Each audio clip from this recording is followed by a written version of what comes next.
E a ideia, isso é importante, a ideia é fazer projetos pilotos. Não é fazer um projeto pronto e acabou. É fazer projetos que possam organizar a metodologia, os processos, para que a partir dessa execução hoje e ano que vem, eles virem pilotos que possam ser aplicados, replicados por outras cidades, outras entidades. Muito bem, então vamos voltar aqui às acusações. A escola parece que poderia ser escrita também, depois que ela nasce, na Grécia Antiga, como uma história de tentativas de reforma, sempre história de reforma da escola. Parece que ela está sempre tendo que ser reformada, porque parece que alguém está inquieto com ela.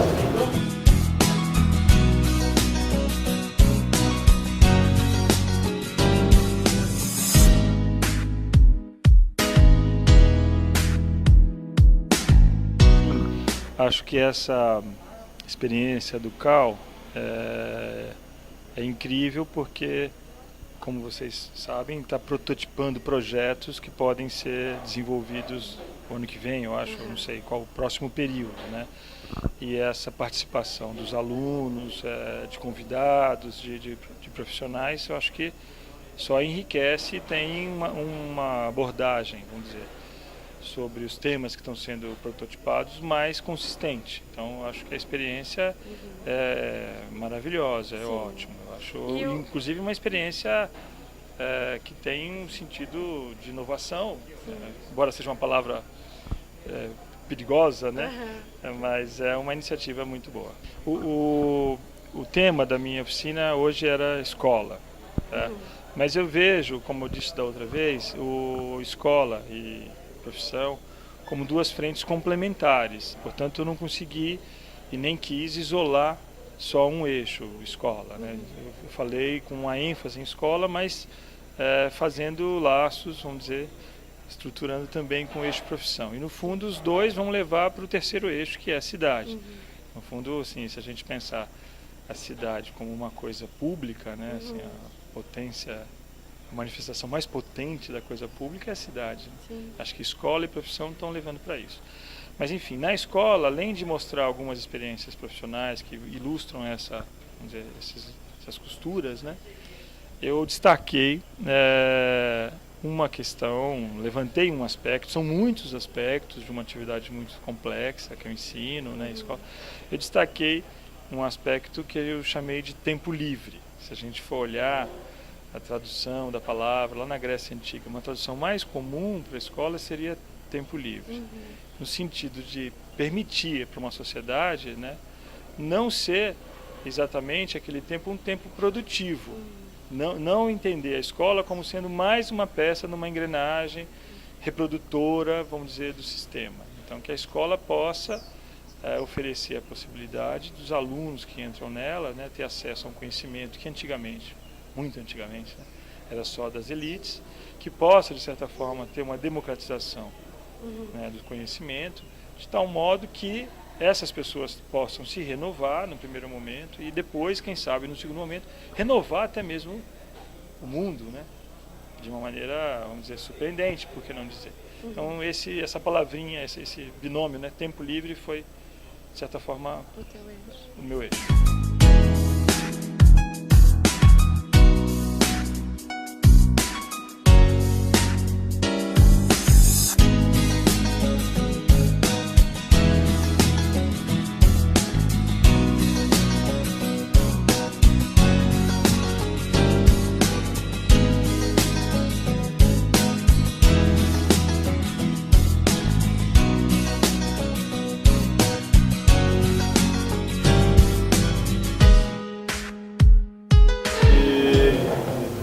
A discussão começou no nosso grupo, depois a gente acabou discutindo, na verdade os grupos discutiram, juntaram, e a gente percebeu que tinha pontos em comum que poderiam virar, na verdade, um grande único projeto.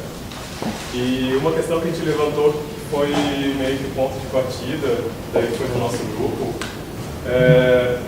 sobre a questão da relação do local com um contexto mais global. A gente se perguntou, na nossa região, o que seria uma característica própria nossa que deveria ser levada em consideração, ao invés de a gente ter essa tendência de enxergar tudo sob uma mesma lente, sob uma mesma ótica, o que seria uma característica aqui da nossa região de Florianópolis e vizinhança.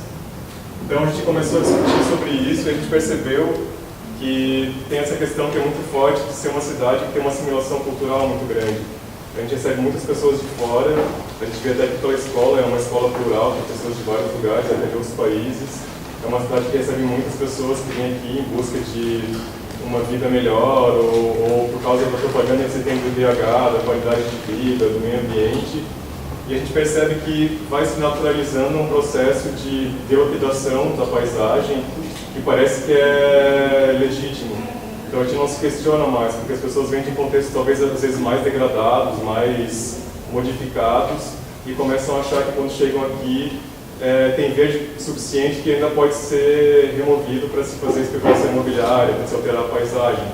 E a gente vai aprendendo de uma certa maneira meio torta que isso é uma coisa natural e que isso é comum, ou que isso pode acontecer. Então a gente estava pensando numa estratégia, aí pensando no contexto da escola, que a gente acha que seria uma necessidade na formação dos alunos, de que eles tivessem uma vivência maior do espaço e uma consciência maior dessas questões da paisagem cultural. Então a ideia seria fazer uma pesquisa e um mapeamento desses lugares no primeiro momento, né? E uma pesquisa então de imagens e de histórico disso, até de relatos, né? Na segunda parte a gente faria um ateliê de projeto, né? Que seria uma ideia de expor isso daí. Então, fazer uma grande exposição urbana, né, como se fosse um circuito. Né? Então, esse ateliê de projeto é um projeto dessa exposição. Né? O que a gente imaginou? Pequenas intervenções nesses espaços, expositivas, né, que revelassem essas histórias perdidas, essas histórias desses lugares selecionados, né, que a gente vai selecionar nessa primeira etapa. Enfim, com alguns objetos expositivos. Então pode ser, a gente pensou em alguns produtos, assim, não precisa ser isso, mas alguns exemplos, como colocar uma foto, uma imagem na ponte Ercílio Luz do aterro, né, do lugar antes de ser aterrado, daquele lugar que hoje é o aterro antes de ser aterrado, onde as pessoas que passassem por ali, né, pudessem perceber essa modificação da paisagem. Isso a gente pode ampliar em várias escalas. O contexto local e o contexto mundial, né? Então, qual era a relação entre um e outro, como era o aluno que estava sendo formado, qual era o perfil que a gente queria e como a gente ia conseguir alcançar esse ideal de aluno. E aí, dentre as discussões, teve e aí falando um pouquinho do nosso grupo, e aí vocês linkam com o de vocês, então essas respostas que a gente procurou, que é a história da vivência, então mergulhar de fato na realidade, entender quais são os problemas, como a gente pode intervir, para não ter esse distanciamento de uma informação que está ali longe. E aí até a aluna que estava no nosso grupo comentou isso, que era tarefa, tarefa, tarefa, e a gente não entendia a razão daquilo. Então, a ideia da gente fazer a leitura da cidade, identificar onde haveria necessidade de intervenções, fazer essas intervenções estando no local, e a ideia de um ateliê, de um grande ateliê integrado com todas as universidades para não ter uma face esse ateliê. Então, a integração e a troca de experiências, relações entre as universidades, as diversas realidades, e aí daí surgiu essa ideia de um ateliê e uma intervenção. A leitura crítica dele a respeito do espaço, mas ao mesmo tempo a gente trouxe como um grande questionamento a possibilidade de colocar todos os alunos juntos em pé de igualdade, aptos a poderem propor alguma coisa. Então, tentando objetivar como que isso gerou, o grupo deles chegou numa ideia de produto de uma maneira muito mais objetiva, e a gente teve uma clareza muito mais do processo do que a gente gostaria que os alunos pudessem ter em termos de experiência através dessa rede, dessa conexão toda que o próprio CAL está se movimentando.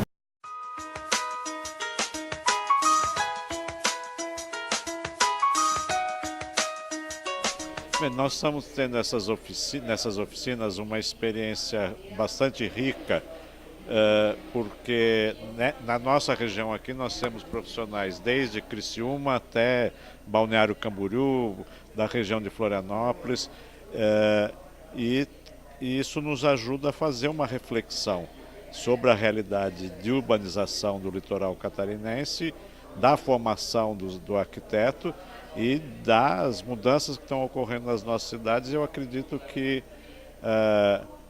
nós vamos ter um bom resultado nessa oficina. Eduardo, fala um pouquinho pra gente como foi essa dinâmica de hoje e como tu avalia esse tipo de iniciativa que é uma troca de experiência entre os profissionais. Eu acho que ela é bem pertinente, inclusive porque a gente está num momento agora aqui na escola de discutir um novo currículo, um novo projeto pedagógico, e eu acho que é importante a gente ter essa abertura com a comunidade, com as outras escolas e com o mercado profissional.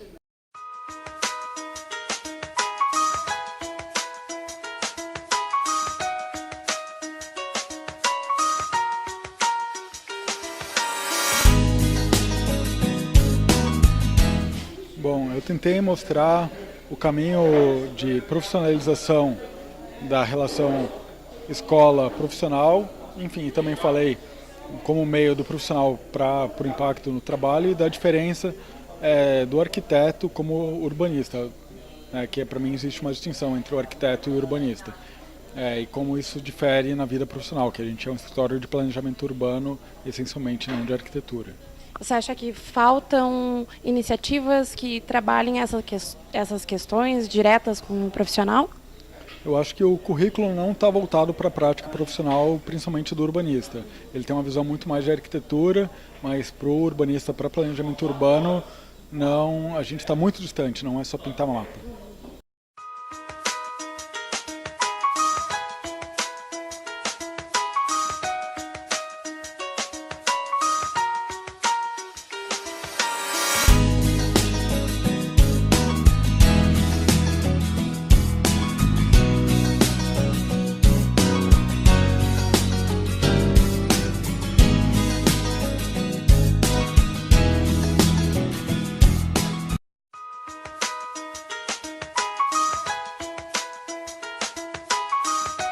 Mas tem uma coisa que eu queria dizer para vocês, para mim foi muito legal, que o cara, esse cara confiou no arquiteto. O Davi teve um papel super importante, um monte de coisas, mas no fim um escritório de arquitetura pagou o cara. E a gente meio que costurou muitas coisas.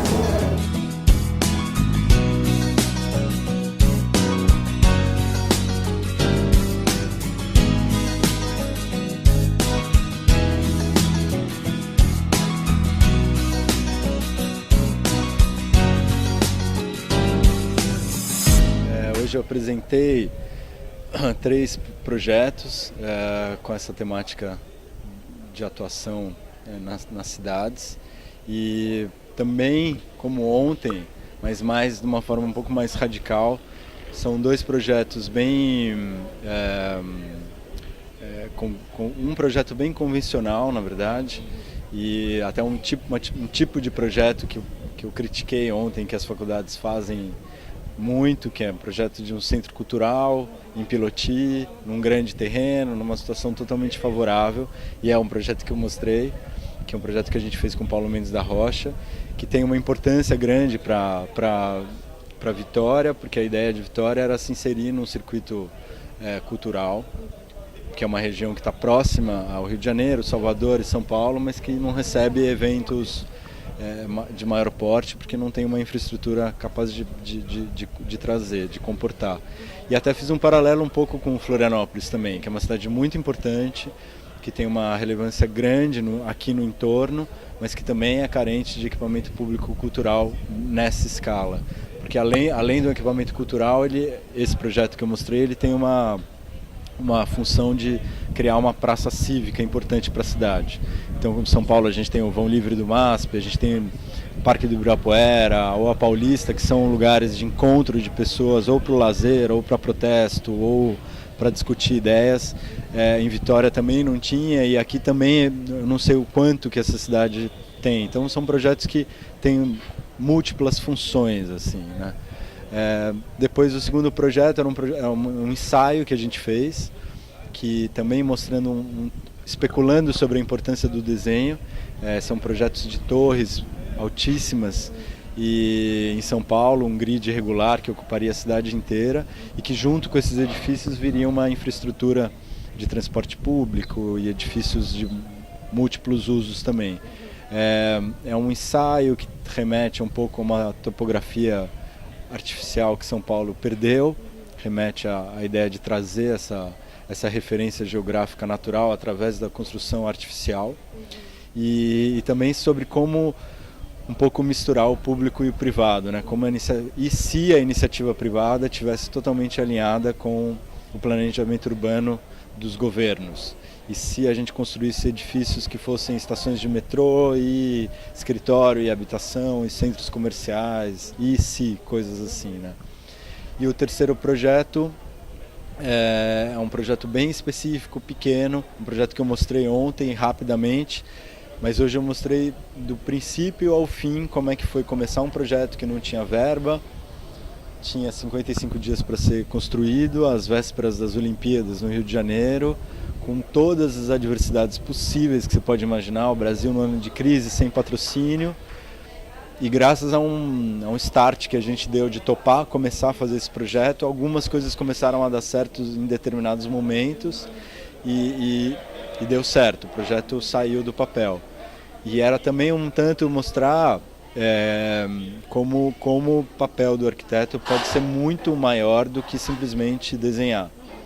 Então o desenho tem uma função, eu acho que muito importante, eu ressaltei isso várias vezes, o desenho é muito importante sim, mas o arquiteto também tem outros papéis de conciliar, aprovar, arrecadar financiamento, enfim, mudar o projeto conforme a verba aparece ou desaparece. Então também o arquiteto e o desenho refletem todas essas várias inputs que a gente recebe ao longo de um processo de uma obra, digamos.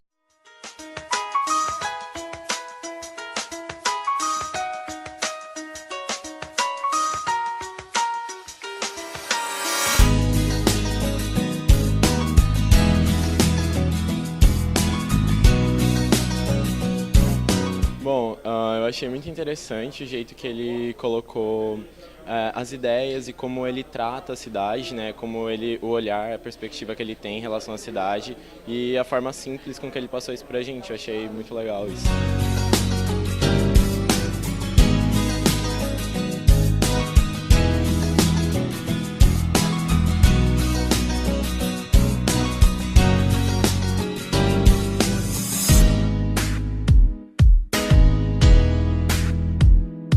A questão que o grupo que fez a sistematização do prefeito, estamos falando muito da questão de transportes da Bahia, a questão do transporte marítimo, e houve toda uma discussão e realmente a gente voltaria a trazer a particularidade da cidade, que é uma cidade marinheira, né? Então houve toda essa discussão de como a gente poderia, quer dizer, uma questão tão grande, tão complexa, que envolve tantos atores, mas que a gente tem esse instrumento, um arquiteto, que é de fazer o desenho, espacializar isso aí, de buscar uma pequena intervenção na orla, né? Então, quer dizer, se você não consegue fazer um projeto todo, mas você pode ter um efeito demonstrativo no momento que você faz a intervenção de sair. Já tinha se discutido nos grupos a questão de desenvolver equipamentos mais adequados para a praia, né? Mais sustentáveis. Um sistema de transporte que fosse marítimo, ligar o continente à ilha através da Bahia. Então, isso ao mesmo tempo que é resgatar uma particularidade daqui da região, uma cidade que foi colonizada com esse viés, né, que é uma área que os navegadores paravam, foi durante muito tempo explorado esses trabalhos todos do mar e hoje em dia parece que é muito negligenciado tudo isso. Então, além de ser um transporte público, um transporte muito eficiente, ecológico, econômico, também entraria em contato de novo com a água e com a margem, e traria essa importância de uma característica própria desse lugar. Basicamente o papel institucional, então, local em relação à atuação nesse ponto. Isso, claro, que linkou com um outro ponto que tinha sido colocado no primeiro grupo, que era a questão da educação, e aí a gente tentou, na verdade, levar essa questão da educação para a nossa proposta também, para a nossa proposta final. Dentro de toda essa nossa discussão, porque para que a gente não iniciasse esse processo quer dizer, já tivesse um caminho para esse processo há pouco, o CAL, vamos ter uma reunião dia 21/11, foi chamado pelo governo do estado para a gente discutir a ponte Ciro Luz. A primeira conversa que a gente fez informalmente, existe não adianta o CAL ir lá conversar das suas contribuições do CAL é o Conselho de Arquitetos. Então, a gente poderia, a ideia é envolver a sociedade e os arquitetos para fazer uma discussão do que a gente quer realmente para a Ponte Cílio Luz, né? Como é que a gente vai qualificar essas duas grandes passarelas que são um parque público e dentro de um patrimônio histórico. Então a ideia seria que a gente elegeu então que esse nosso espaço público seria a Ponte Cílio Luz. Nós faríamos, a princípio, uma perspectiva de uma instalação efêmera, onde a gente faria num processo de cocriação, e que ele fosse impactante de maneira que a gente chamasse realmente atenção para que essa questão da borda d'água, do transporte marítimo, todas as discussões que a gente teve aqui durante todo o nosso processo poderiam estar meio de uma forma às vezes clara e outra subjetiva nessa nossa intervenção, digamos assim, que pode até se transformar numa intervenção efetiva. Alguns projetos que são efêmeros, mas eles poderiam ser projetos definitivos, por exemplo. Né? À medida que a comunidade se apropriasse. E à medida que a comunidade se apropriasse, inclusive, alguns legados foram deixados com esses projetos efêmeros. Né? Então é isso. Palmas.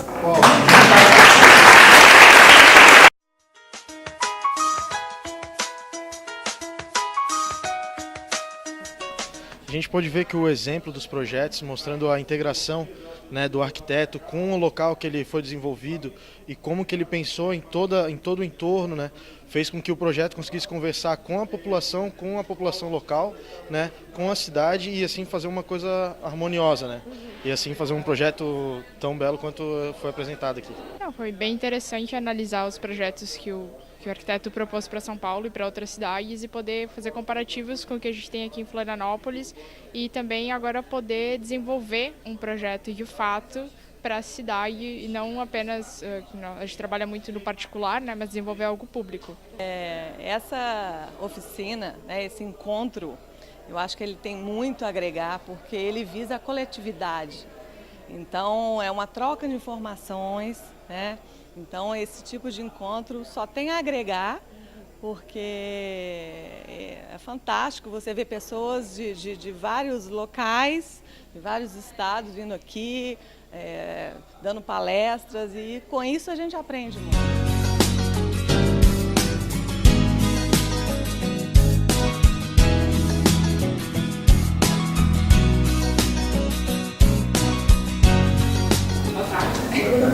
A gente tem duas perguntas diferentes, então, da profissão.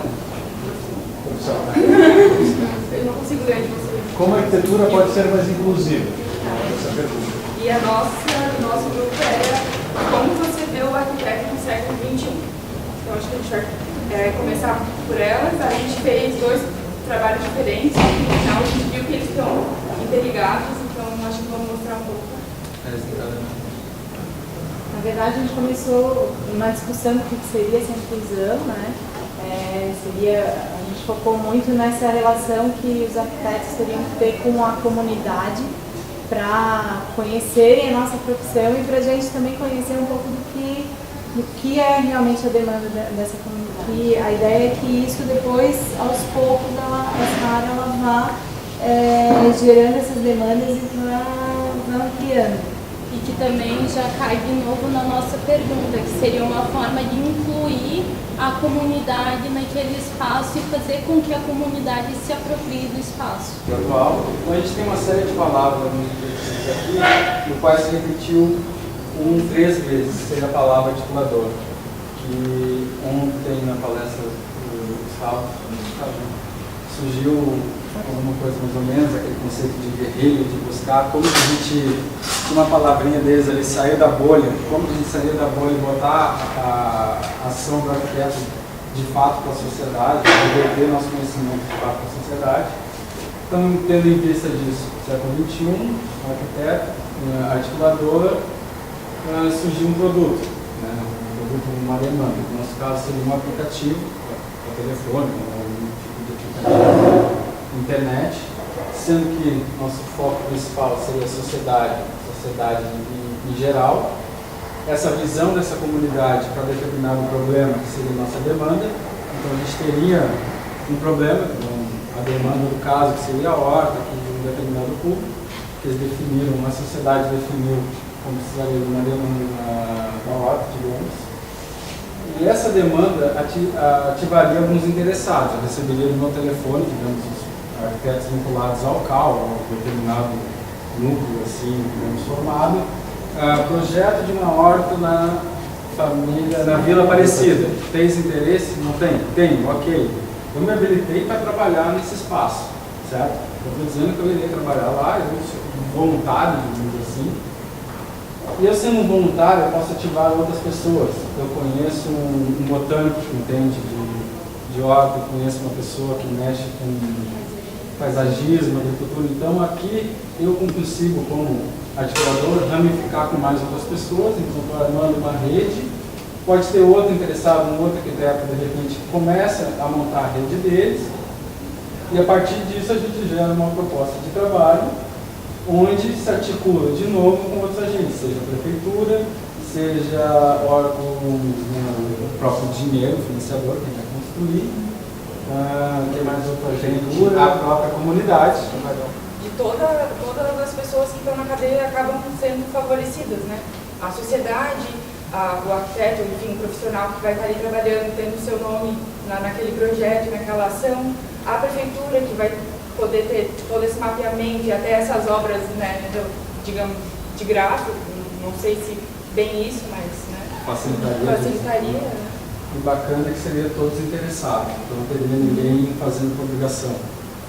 A arquitetura está deixando de ser grandes nomes e grandes obras, e ficando um grupo, né, de arquitetos, pequenas obras, ações pontuais e, na verdade, uma construção coletiva. Né? Quando eu digo a busca é ser um arquiteto articulador, é exatamente isso, né? Você busca os seus pares, você busca as demandas, a iniciativa de onde pode vir a viabilidade financeira, enfim, faz a coisa realmente acontecer, andar, né? Esse foi o grande norte, né, desse trabalho. Usar a internet para isso, incrível. Uma vez no século XXI. É uma ferramenta acessível a todo mundo, super contemporâneo, não é chato, né? Não é uma coisa que a gente faz um congresso, onde a gente vai discutir uma coisa. E é rápido, né? E é Pode rápido. tirar uma foto. Pô, recebi, olha. Exatamente. Apareceu, ó, praça, aquela lá que vocês fizeram, apareceu a praça. Gostei, vou fazer. Uma coisa que eu já tenho, só para contribuir para o ACP, uma coisa que eu já pensei que seria interessante, porque, inclusive no desenvolvimento do projeto, obviamente depende da complexidade do projeto, mas se trata de uma obra, por exemplo, ou de outros projetos de muito pequeno. Mas tem vários momentos na arquitetura, eu acho que às vezes não funciona essa coisa da gente ouvir as pessoas para fazer um projeto. Mas tem vários momentos em projeto que são decisões que você toma e que podem não ser múltiplas escolhas, por exemplo. Eu já fiquei imaginando em fazer uma espécie de um aplicativo em que as pessoas de fato direcionem o projeto. Desde a escolha de um terreno, por exemplo, por votação, sei lá, 3 terrenos. Preferia qual? Até a escolha, de repente, de um programa. Então, começar a incluir programas por aplicativo mesmo, votação, uma coisa bem para competir com a pessoa que vai escutar a Anitta à tarde inteira. Mas é verdade, eu acho que vai se tornar uma coisa um pouco mais pop, mas as pessoas se interessam. Enfim, como já foi hoje. Teria já a aceitação nessa parte, né, para chegar aqui. Eu acho que seria Por exemplo, chega na etapa de proposta, chega na etapa de proposta, 2 propostas, e para levar adiante a comunidade tem que dar 100 likes naquela, nenhuma das duas. Se tiver mais sentido, né? Tem que ficar sabendo, mas nenhuma tem que ser por algum motivo. Então vamos construir algo que as duas juntas, enfim, e vai crescendo, né? Mas o que eu acho interessante, vocês são fantásticos, né? Mas assim, que eu sou tão do Estado, então eu vou ver tão inteligente. Mas assim, eu acho que essa questão do divertido, sabe? Porque assim, ó, nós estamos num momento assim que a gente se sente culpado se não participar da associação de moradores, aí é uma chatice, você vai numa televisão, aquela coisa assim, se você transforma isso num jogo, você traz uma ludicidade para isso, as pessoas vão ficar interessadas, elas vão interagir, vai cair barreira, porque nesse jogo pesado, o que está próximo é sempre o inimigo, você desconfia de todo mundo. Então você traz um outro tipo de energia para a discussão da mesma coisa, que é uma coisa mais leve, mais interativa, mais de contribuição. E eu acho que aí realmente a tecnologia ajuda um monte, né? E digo uma outra coisa, assim, ó, como profissional que estou dentro do escritório. Isso que acontece, esses dias eu acho que o pessoal da UFSC no passado estava se organizando pelo WhatsApp, fazer alguma coisa. Então, é legal saber também. Mas daí é uma forma de democratizar essa informação. Vamos lá pensar agora.